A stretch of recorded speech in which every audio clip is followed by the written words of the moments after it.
आज हम लोग क्लास 8 का हिंदी सब्जेक्ट का कविता जनगीत देखने वाले हैं। तो ये जनगीत कविता के कवि हैं सुमित्रा नंदन पंत जी। ठीक है ना, एग्ज़ाम में पूछा जाता है। और ये जनगीत कविता भी जो है सेकेंड सेमेस्टर के लिए इस जनगीत कविता से क्वेश्चन पूछा जाएगा, इसलिए आप लोग सभी सही ढंग से इसको ध्यान दीजिएगा और पढ़ाई कीजिएगा। मैंने इसका व्याख्या दे दिया है, ठीक है ना। तो देखते हैं जनगीत।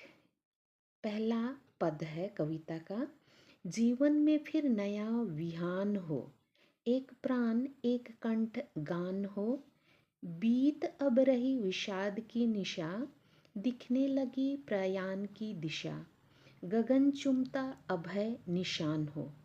तो ये पहला पद को मैंने पढ़ा, तो इसका हम अभी देखेंगे एक एक करके वर्ड मीनिंग, शब्द का अर्थ। ठीक है, तो जीवन तो जानते हैं, जीवन फिर जानते हैं, नया जानते हैं। विहान, विहान का मतलब क्या होता है? सुबह। ठीक है ना, विहान ऐसे बोलचाल की भाषा में भी बोलते हैं विहान। तो विहान का मतलब होता है सुबह। एक प्राण, प्राण जानते हैं, प्राण होता है ना, दिल प्राण। एक कंठ गान हो, कंठ, कंठ का मतलब होता है कंठ सुर।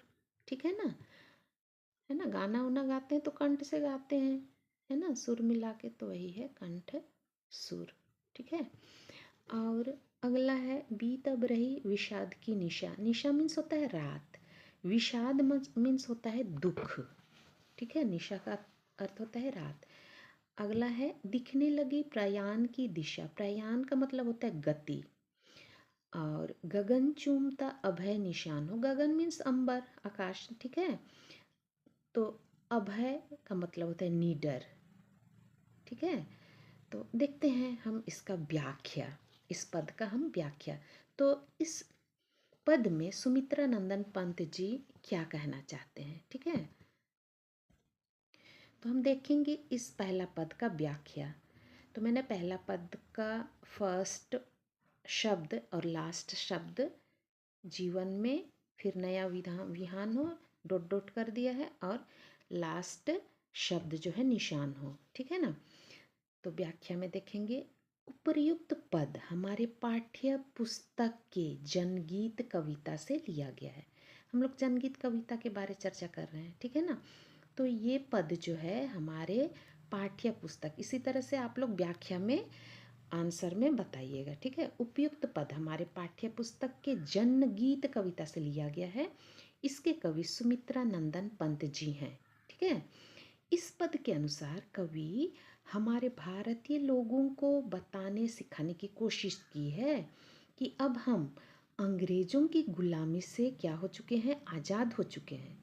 क्योंकि पहले हमारे देश में अंग्रेज़ों का शासन था, और अब जो है 15 अगस्त 1947 से जो है हमारा देश आज़ाद हो गया है, अंग्रेज़ों की गुलामी से आज़ाद हो चुके हैं, कहा है। ठीक है, अतः हमारे जीवन में एक नई सुबह आ गई है, एक नया बिहान, एक नया सुबह आ गया है, आज़ादी का सुबह। ठीक है, हमें अब एकजुट होकर एक कंठ एक स्वर में अपनी और अपने देश की उन्नति के गीत गाने का समय आ गया है।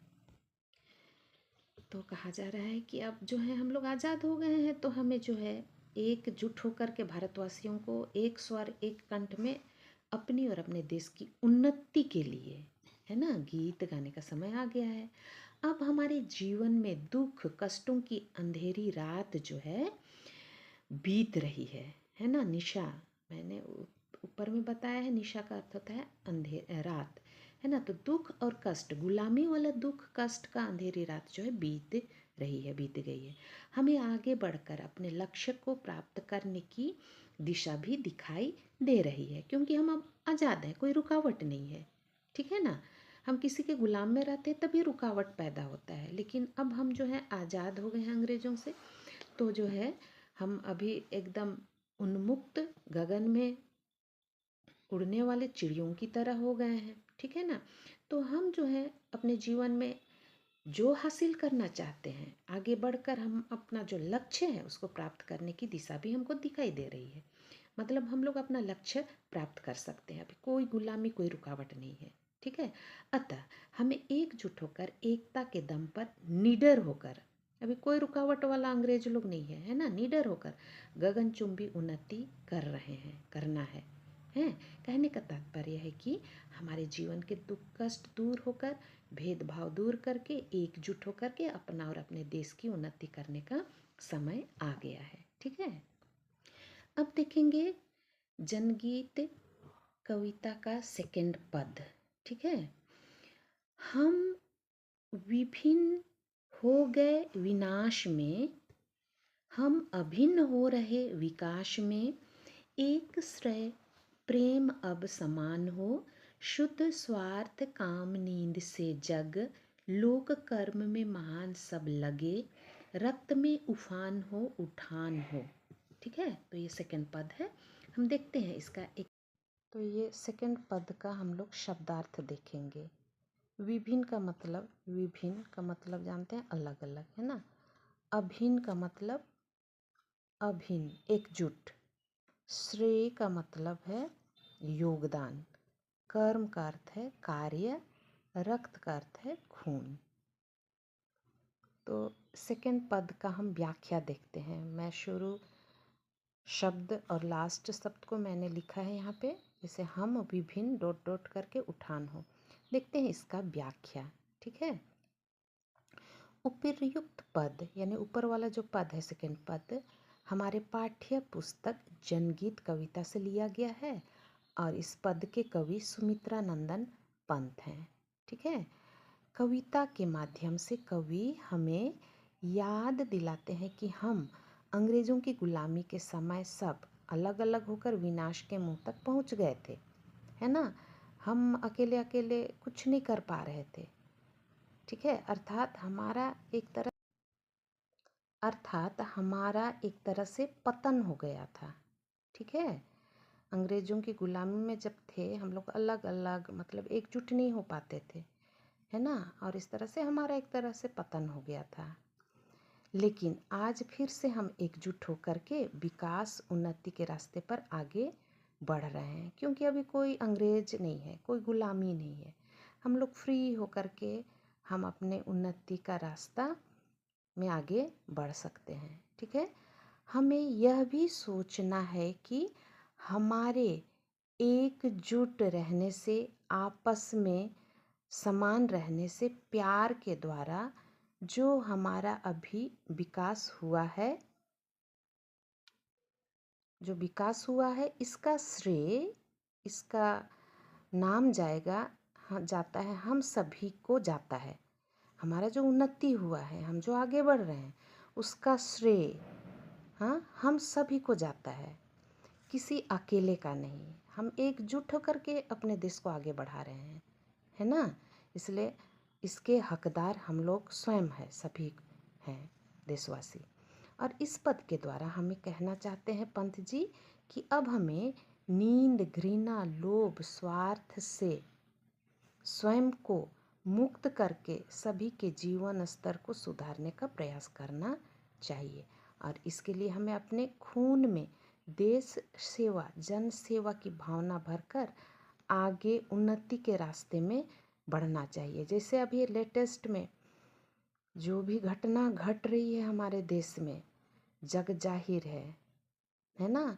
भारत पाकिस्तान का युद्ध हो रहा है, उसमें हमारे देशवासी जो है अपने फैमिली को छोड़ करके खून बहाने के लिए, देश की सेवा करने के लिए वे लोग घर से निकल करके भारत पाकिस्तान के युद्ध में जा रहे हैं। तो यही तो है कि अपने देश के लिए जो है, अपने खून में देश सेवा और जन सेवा की भावना भर चुकी है। ठीक है ना। और इस तरह से अपने देश की उन्नति, खुद की उन्नति में जो है आगे बढ़ ही रहे हैं हमारे देशवासी। ठीक है ना।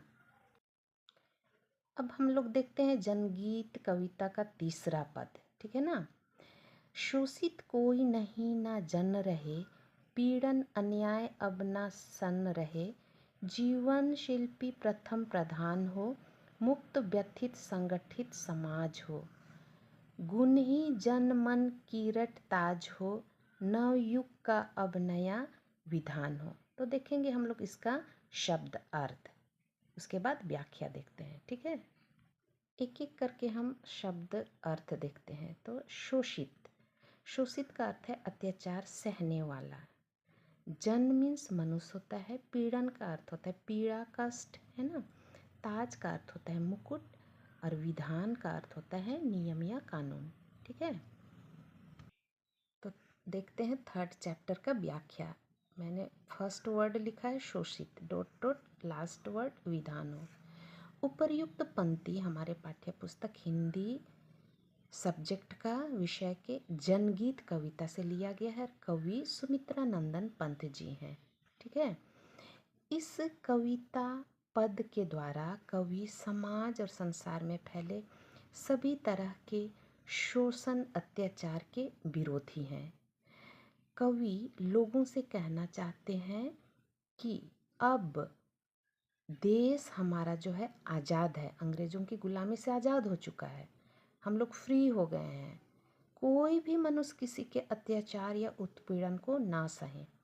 अंग्रेज जब थे तो हमारे देशवासियों को उत्पीड़न अत्याचार सहना पड़ता था, लेकिन अभी हमारा देश आज़ाद हो गया, हमको किसी के अत्याचार गुलामी में नहीं जीना है, पर उसका क्या करना है, विरोध करना है, विरोध करें। ठीक है, कवि का मानना है इस तीसरे पद में कि इस नए युग में अंग्रेज़ों की गुलामी के बाद जो नया युग आ गया है, गुलामी का अंधेरा रात जो था उससे नया सुबह हो चुका है, तो इस नए युग में जीवन और समाज को बचाए रखने वाले किसान मजदूरों का समाज में सबसे ऊंचा स्थान हो। ठीक है, क्योंकि उन्हीं के कार्यों के कारण आज संसार या समाज जो है टिका हुआ है। ठीक है, कवि एक ऐसे समाज की कल्पना करते हैं जो हर प्रकार के दुख कष्टों से मुक्त, एकजुट हो, और समाज में मनुष्य को ज़्यादा महत्व दिया जाना चाहिए। जाति, धर्म, रंग, रूप के आधार पर लोगों को ना नापा जाए, परंतु मनुष्य के गुणों की कद्र की जाए। ठीक है ना, तो इस तरह से हमको जात, रंग, रूप देख करके हम आदमी को आंक नहीं सकते हैं, उसके बारे जान नहीं सकते हैं, लेकिन हम उसके गुण का कद्र करें। रंग, जात जो भी हो सकता है, लेकिन उसमें क्या क्वालिटी है व्यक्ति में, तो उसका हमको रेस्पेक्ट करना चाहिए, कद्र करना चाहिए, है ना।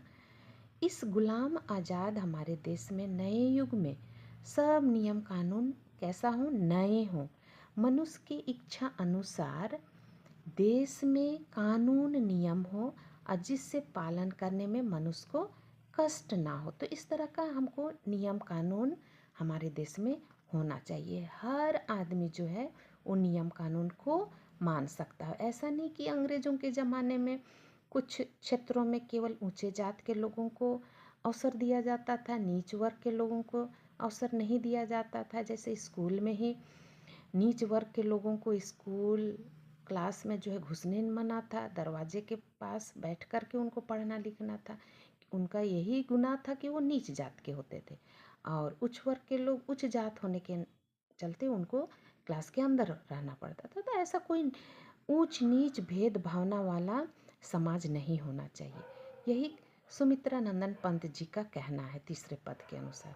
ठीक है ना, तो जनगीत कविता का व्याख्या भी हो गया, और पिछले वीडियो में objective question, short question answer भी हो गया है। तो सेकंड सेमेस्टिक के लिए ये चैप्टर का क्वेश्चन आंसर और एक्सप्लेनेशन अर्थात व्याख्या भी हो चुका है। तो आप लोग को बस अभी पढ़ना है सेकंड सेमेस्टर के लिए। ठीक है ना।